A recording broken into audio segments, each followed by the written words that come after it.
Now, one of the worst things that ever could have happened for Donald Trump in this campaign was Joe Biden no longer being his opponent. I mean, because what he really had going for him before was how all the air was being sucked out of the room by Joe Biden's cognitive decline. He was really doing poorly with the youth vote. He was doing poorly going into the general election. It wasn't looking good for him. And especially after the debate, it was like, nah, bro, you got to go and the media apparatus and the Democrat base, but that plus the media apparatus frenzy around Biden's mental decline just sucked all the air out of the room to the point that Donald Trump, one, looked better than he is, and two, he didn't really have to do very much of anything except be his old crazy self. But now he's fully exposed for the idiot that he is, for the complete loon that he always has been. This is nothing new, but now it's worse. It's much worse. He's almost 80 years old. He's got the whole world coming down on him, literally. If he doesn't win this election, which is looking like he ain't going to win it, he's going to spend the rest of his life in court and in prison. His whole legacy, his name is dirt now.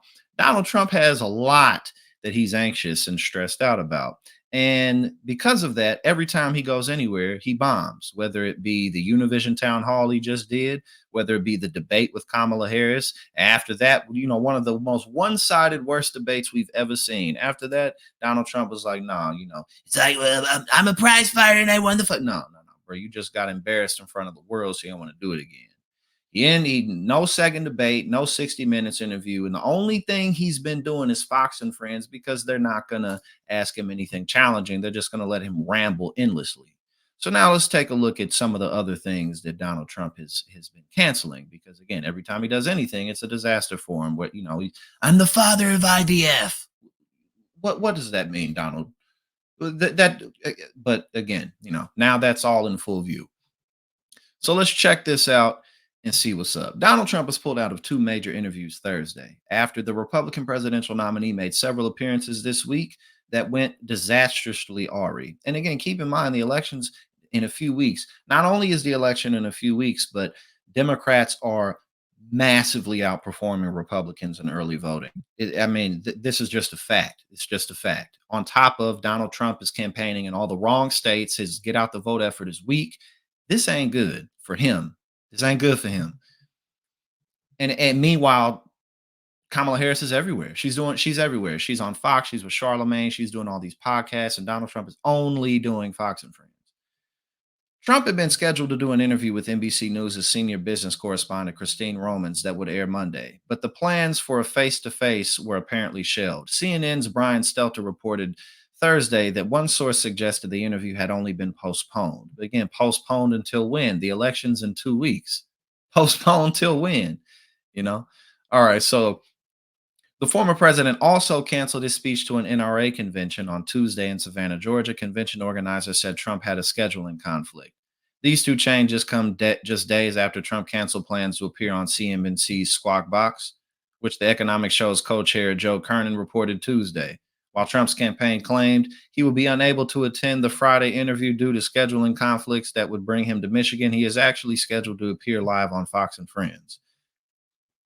Again, you ain't gonna go on CBC and CNBC because they're gonna ask you questions about your tariffs and well, economists say that your tariff plan would add, X amount of debt and deficit and would raise prices. And all he can be like, no, they're wrong. No, nobody knows what they're talking about other than Donald Trump. If you don't agree with Donald Trump, it's.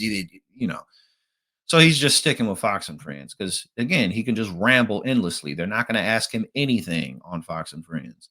The cancellations come amid a rough week for Trump, who has visibly struggled during several events. The former president flailed while responding to tough questions at a Univision town hall last night, leaving attendees looking particularly unimpressed as he weirdly called the deadly January 6th riot a day of love.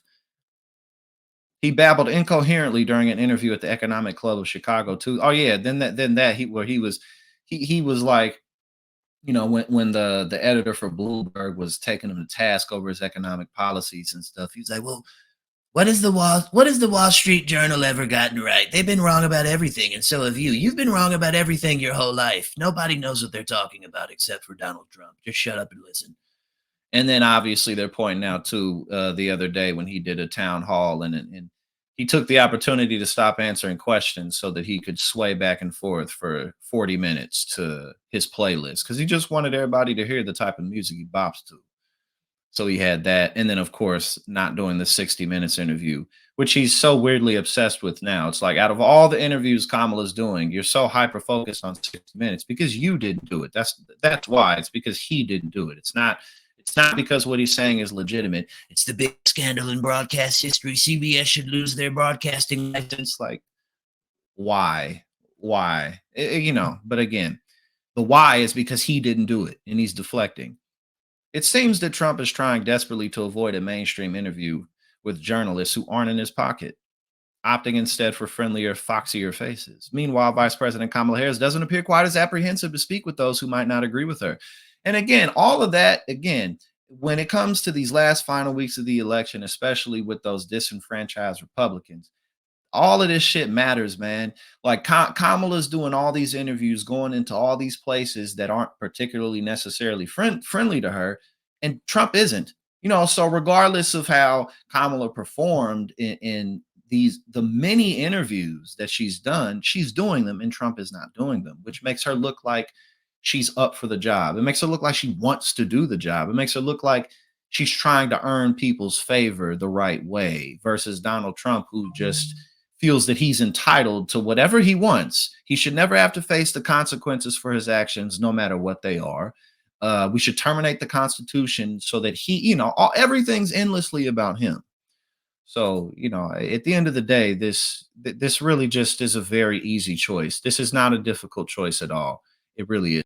Hey now, thank you so much for tuning in here at Politics and Paper. If you like what I do and you support my work, go ahead and subscribe. I greatly appreciate it and really helps to support what we do here.